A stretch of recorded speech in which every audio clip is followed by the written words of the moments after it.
Alright, next है six pocket syndrome के बारे में बात करेंगे। रिसेंटली दोस्तों केबीसी के अंदर आपने देखा होगा कि एक बच्चे ने जिस तरीके से अमिताभ बच्चन से बात करी, वो काफी पॉइंट ऑफ डिस्कशन बन गया, बहुत सारे वीडियोस बन गए, बहुत सारा पॉइंट ऑफ टॉपिक है जो कि बन चुका है पूरे देश में। खैर इस बच्चे के लिए भी बहुत गलत हो गया, वैसे खैर इस टॉपिक के ऊपर इतना पॉइंट ऑफ डिस्कशन करने का लॉजिक बनता नहीं था। हाँ, ये जरूर है कि हमें ये सिक्स पॉकेट सिंड्रोम के बारे में पता होना चाहिए, ठीक है। ऑलराइट, तो ये काफी पॉइंट ऑफ डिस्कशन आज के टाइम पे हो गया। इस बच्चे के लिए भी, बेचारे के लिए बड़ा होगा ना, तो मुझे लगता है कि इससे ज्यादा अमल कोई बन ही नहीं पाएगा, क्योंकि इतना ट्रोल हो गया ना बेचारा बच्चा। वहाँ एंड ऑफ द डे है तो बच्चा है, उसकी कोई उसमें गलती है नहीं, पेरेंटिंग के ऊपर ही ज्यादा मैटर रहता है कि उस बच्चे के ऊपर। तो ये सिक्स पॉकेट सिंड्रोम होता क्या है? सिक्स पॉकेट सिंड्रोम क्या होता है कि जब एक बच्चा, आज के टाइम पे आपको मालूम है हमारे यहाँ पे फर्टिलिटी रेट ऑलरेडी 1.9 पहुंच चुके हैं, यानी कि ऑन एन एवरेज एक या दो ही बच्चे आपको परिवारों में देखने को मिलते हैं, दो भी नहीं मिलेंगे शहरों में, तो एक ही मिलेगा। अब एक बच्चा है, ओके, तो कई सारे फैमिलीज में क्या है कि पिछली जनरेशन के अंदर भी एक ही बच्चा था। मान लीजिए जैसे मेरे कई सारे फ्रेंड्स हैं, ठीक है, जैसे मान लीजिए एक लड़का बच्चा है जिसका नाम है कबीर। कबीर की एज 35 ईयर्स, ठीक है। कबीर के मदर फादर हैं, इनके दो बच्चे थे, एक मान लीजिए सन है और एक डॉटर है, ओके। तो डॉटर की तो शादी हो गई, चलो वो तो खैर और कहीं चली गई। अब सन जो है कबीर, वो मदर फादर के साथ में रहता है। कबीर और उसकी वाइफ, इन दोनों के भी अभी एक ही बच्चा है, एक ही सन है, जिसका मान लो नाम सुमित नाम है, इसका ले लो, ठीक है। अब आप ये देखिए कि जो सुमित है ना, सुमित है, इसके लेकर, इसकी क्वालिटी ऑफ लाइफ को लेकर कितने लोग हैं जो कि इस बच्चे के सिर के ऊपर बैठे हुए हैं? एक तो मदर फादर तो थे ही, दो लोग तो ये हो गए, ऑलराइट, दो लोग ये हो गए कबीर के मदर फादर। इनके लिए भी ये बच्चा जो है, भाई बोलते ना, मूल ज्यादा ब्याज पसंद होता है लोगों को, यानी कि खुद के बच्चे ज्यादा, ग्रैंडसन जो है वो ज्यादा पसंद होता है लोगों को, तो ग्रैंडसन होने की वजह से इसके पीछे। उसी प्रकार से जो ये कबीर की वाइफ है, इसके भी मदर फादर है, इसके भी मान लो दो ही बच्चे थे, तो जो आपके दूसरे जो है, जो लड़की होती है आपके घर, उसकी जो बच्चे होते हैं वो भी आप कितने ही बच्चे को प्यार करते हैं, तो दो लोग ये हो गए।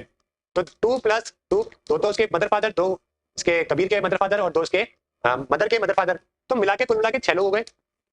अभी 6 लोग ये चाहते हैं कि हमारा बच्चा जो है ना वो मतलब बस खतरनाक बन जाए, उसको जो चाहिए नहीं और उससे पहले उसको लाके दे दिया जाए।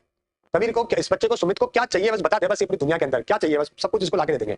एक बच्चे के ऊपर इतना अट्रैक्शन करना और उसको इतना ज्यादा चीजें पैम्पर करने को, ये 6 पॉइंट सिंड्रोम है जो कि बोला गया है कि 6 लोगों का अटेंशन है जो कि एक बच्चा ग्रैब कर रहा है और उसके लिए सारी चीजें अवेलेबल है, उसको गिरेगा नहीं उससे पहले, तो उसके लिए जो है वो कुछ भी चीजें जो है ना वो हाजिर कर दी जाएगी, राइट। ये पेरेंटिंग जो है वो चाइनीज पेरेंटिंग से बिल्कुल अलग है। एक जमाना था जब हमारे देश में हमारी जनरेशन के जो लोग थे वो इससे परेशान थे कि माँ बाप ध्यान नहीं देते यार।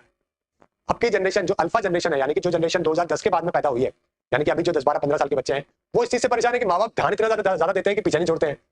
तो हमारे यहाँ पे क्या है कि पेरेंटिंग का जो रियल प्रिंसिपल्स है ना, कि पेरेंटिंग होनी कैसे चाहिए, इसके ऊपर भी मुझे लगता है कि पेरेंटिंग के लिए कोचिंग स्टार्ट होनी चाहिए सबसे पहले तो, क्योंकि बच्चे के अपब्रिंगिंग के, बच्चा सही करता है गलत करता है, इसके ऊपर बच्चे की गलती नहीं होती है, इसके ऊपर माँ बाप की गलती होती है, क्योंकि जैसा बच्चा देखता है, सीखता है, समझता है, वैसा ही वो बिहेव करता है, राइट। बच्चा तो बच्चा है, अगर आपको घर के अंदर वो हिंदू मुस्लिम करते हुए सुनेगा, अगर आपको घर के अंदर वो वायलेंस करते हुए सुनेगा, अगर घर के अंदर आपको गाली गलौज करते हुए सुनेगा, समझ गए, एक दूसरे के खिलाफ बिचिंग करते हुए सुनेगा, बुराइयां करते हुए सुनेगा, तो वो बच्चा वैसा ही बनेगा। आप नीम का बीज लगा के आम एक्सपेक्ट नहीं कर सकते। किसी के मन में अगर आपने ये सब गलत नेगेटिव चीजें अगर आप घर में अगर आपके चलती हैं और आप बोलते हो और आपको बच्चा सुनता है, तो आप उसको, आप उम्मीद तो करते हो कि आम का पेड़ मिले, बीज लगाते हो नीम का, तो नीम का बीज लगेगा तो नीम का ही पेड़ उगेगा, ये नेचर है। ये क्यों लोग नहीं समझते, आई डोंट अंडरस्टैंड। ये लोगों को एक छोटा सा बेसिक प्रिंसिपल समझ में नहीं आता, वो खुद तो जो चाहे वो करना चाहे, समझ गए। बच्चे से उम्मीद है वो ये करते हैं कि हमारा बच्चा तो बस एकदम शाहरुख खान बन जाए, सचिन तेंदुलकर बन जाए, हर पेरेंट की यही उम्मीदें होती हैं, और आप बच्चे को जो है ना इस वजह से बेचारे को और परेशान आज के टाइम पे इस वजह से बच्चे ज्यादा डिप्रेशन होंगे, ज्यादा परेशान होंगे, ज्यादा टेक्नोलॉजी में घुसे हुए मिलेंगे, ज्यादा मोबाइल में घुसे हुए मिलेंगे, क्योंकि एक बच्चा है, अब आप उसको सुविधाएं तो सारी दे रहे हो, लेकिन उसको जो चीज चाहिए, टाइम, जिसको एम्पैथी चाहिए, जो कंपैशन चाहिए, जो आपके साथ में टाइम चाहिए, वो देने को तैयार नहीं है पेरेंट्स। मैं कितनी जगह पे देखता हूँ यार कि पेरेंट बैठे हुए हैं, बच्चा बैठा हुआ है, लंच कर रहे हैं, डिनर कर रहे हैं, सब मोबाइल में लगे, तीनों मोबाइल में लगे हुए हैं। मुझे देख के इतना बुरा लगता है कि यार इनको आइडिया नहीं है कि क्या कर रहे हैं अपने लाइफ के साथ में। पहले तो बच्चे 1-2 करने लगे लोग, ठीक है, अच्छी बात है, कोई दिक्कत नहीं है। अब उसके बाद उसके साथ तो कम से कम बात करो, उसको तो मोबाइल फोन मत दो। मदर अलग लग रही है, फादर अलग लग रहे हैं, बच्चा अलग लग रहा है फोन के अंदर। तो ये सब चीजें क्या है कि और जब उसको कुछ चाहिए होगा तो सब लोग एक साथ लाके देंगे। तो ये जो है आज के टाइम पे बहुत बड़ा इशू है, जिसकी वजह से ये सारी प्रॉब्लम देखने को मिल रही है, राइट। तो इसमें क्या होता है, 2 तो पेरेंट और 4 ग्रैंड पेरेंट, वो सारे के सारे अफेक्शन और रिसोर्सेज है जो कि उस बच्चे को अवेलेबल करवाते हैं। तो क्या होता है कि उसकी इच्छाएं पूरी करने के लिए पूरी तरीके से जो है वो तत्पर है और वो सब कुछ लाने के देते हैं। अब जब आप इतना ज्यादा पैम्पर करने लगते हो ना, तो डिसिप्लिन खत्म हो जाता है, पेशेंस खत्म हो जाता है, और धीरे धीरे एम्पैथी भी खत्म हो जाती है। समझिए, ये आज के टाइम पे आपको अर्बन मिडिल क्लास फैमिलीज में ज्यादा देखने को मिलेगा, जहाँ पे वर्किंग पेरेंट्स हैं, ग्रैंड पेरेंट्स जो है वो बच्चों को बहुत ज्यादा अटेंशन, गिफ्ट और लीनियंसी देते हैं, ओवर कंपैशन शो करते हैं, जिससे उसको राइट मिल जाता है डिमांड करने का, और उसको हाथों हाथ उसका रिवॉर्ड भी जो है वो मिल जाता है। तो उसका पेशेंस ही खत्म हो रहा है, बाउंड्रीज ही खत्म हो रही है पूरी तरीके से।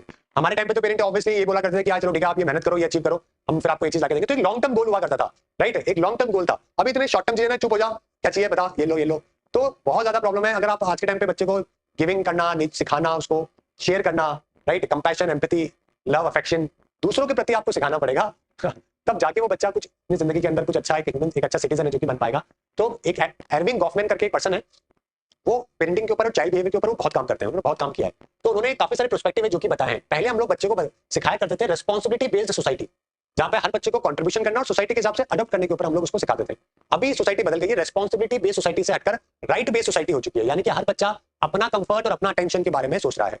तो ये चीज हमें थोड़ी बदलने की जरूरत है। दोनों ही चीजें अपने लिए जरूरी है, लेकिन दोनों को हमें ब्रिज करना पड़ेगा। आपका कोई भी एक्सट्रीम एंगल जो है ना, वो दोनों खराब होता है। हमारे वाले भी जो थे, हमारे टाइम के पेरेंट्स, वो इतने ज्यादा, मतलब मुझे याद नहीं है कभी हमारे किसी के करियर को लेकर या कोई किसी भी तरीके से किसी भी चीज को लेकर अपने आप ही बाहर ही खेलते खेलते बड़े हो गए मतलब मुझे लगता है मैंने मेरे घर पे पूरे बचपने में 5 साल की उम्र से लेकर 20 साल की उम्र तक मैंने घर पे जो टाइम गुजारा है वो सिर्फ सोने वाला गुजारा, बाकी तो पूरा बाहर ही गुजारा है। जो हमारे कैंपस में, सोसाइटी में, दोस्तों के साथ, तो ऐसे खेलते खेलते बड़े हो गए, प्रॉब्लम्स भी देखी, सारी चीजें देखी, राइट। ये सब लोगों का परसेप्शन देखा, लोगों के क्वालिटीज भी सीखी, लोगों की गलत चीजें भी देखी, है ना। तो करते करते सीखते सीखते बड़े हो गए। अब वो चीज देखने को मिलती नहीं है, राइट। बच्चा बाहर जाने को तैयार ही नहीं है, आप छोड़ने को तैयार नहीं है, क्योंकि आपको लगता है पता नहीं क्या हो जाएगा। तो ऐसे परसेप्शन जो है वो पेरेंट को बहुत ज्यादा होने लगे हैं। तो समझने की बात ये है कि आपको ब्रिज करना पड़ेगा दोनों, राइट। तो गॉफमैन ही कहते हैं कि मॉडर्न जो बच्चे हैं ना, जो कि फैमिली और मीडिया से शेप हो रहे हैं आज के टाइम पे, बिकॉज उनको वैलिडेशन ज्यादा चाहिए rather than कि कैरेक्टर बिल्ड करने को लेकर। तो आपके कैरेक्टर बिल्डिंग के ऊपर फोकस होना चाहिए rather than कि अटेंशन के ऊपर। ओके, आज के टाइम पे जो है ना, बच्चे भी जो है एक तरीके से सोशल अप्रूवल का स्टेज है जो कि बन चुके हैं। पेरेंट क्या बोलते हैं, बच्चा कहीं आता है और बोलते हैं चलो नाच के दिखाओ, अरे क्या, अरे 2-4 घर में लोग क्या गए, इतने में पेरेंट क्या करते हैं, बच्चे को बेचारे को स्टेज पे उसको अपना अपना खुद का ये दिखाने के लिए कि देखो हमारे बच्चों को कितना आता है, समझ रहे हो, उसको सोशल अप्रूवल के लिए उसको बेचारे को स्टेज पे खड़ा कर देते हैं, जबकि उस बच्चे का कोई लेना देना नहीं। अब क्या होता है, इससे उस बच्चे का दिमाग क्या हो रहा है कि मुझे अप्रूवल मिलेगा तभी ये चीज काम की है। तो बच्चा उस तरीके से मोल्ड हो रहा है, जो कि गलत तरीका। आप उसको सोशल अप्रूवल के लिए काम में नहीं ले सकते, वो कोई प्रोडक्ट नहीं है। कल को वो बच्चा आपको अपने, कल को मान लो वो बच्चे के 4 दोस्त आ जाए और वो आपको ये बोले पापा एक काम करो ना, डांस करके दिखाओ ना मतलब आपको कैसा लगेगा। सेम उस बच्चे को भी वैसा ही लगता है जैसा कि आपको लगता है, समझ गए। तो उसको सोशल अप्रूवल का स्टेज ना बना के उसको मॉरल लर्निंग है जो कि देना बहुत जरूरी है, ऑलराइट। तो ये जो इंस्टेंट ग्रेटिफिकेशन है, आइडेंटिटी को लेकर, सोशल विजिबिलिटी को लेकर, इन सबको थोड़ा दूर करना पड़ेगा, इमोशनल ग्राउंडिंग के ऊपर काम करना पड़ेगा। इन सब आपके जो बिहेवियर है, इन सब की वजह से होता क्या है कि वो बच्चा बहुत जल्दी फ्रस्ट्रेट होता है, रिवॉर्ड की डिमांड करता है बहुत जल्दी, इमोशनल इमेच्योरिटी हो गई है, डिपेंडेंसी बहुत ज्यादा हो गई है, टेक्नोलॉजी पर डिपेंडेंसी हो गई है, ओवर कॉन्फिडेंट होना, ओके, बिहेवियर नॉर्म्स जो है वो समझ नहीं पाता। तो जो कौन बनेगा करोड़पति में जो देखने को मिला ना, वो ये चीज देखने को मिली है, समझ गए। ओवर कॉन्फिडेंस होना, बिहेवियर नॉर्म्स, उसको बच्चे को गलती नहीं है बेचारे, उसको पता ही नहीं कि जो मैं बोल रहा हूँ गलत बोल रहा हूँ, किसके सामने बोल रहा हूँ, उसका आइडिया नहीं हो। बच्चा बड़े होकर समझेगा यार ये क्या कर दिया, मतलब। और पेरेंट भी वहां पे अगर आप देखोगे उस टाइम पे, तो they were also not keen to understand कि यार ये चीज गलत हो रही है, सही हो रही है।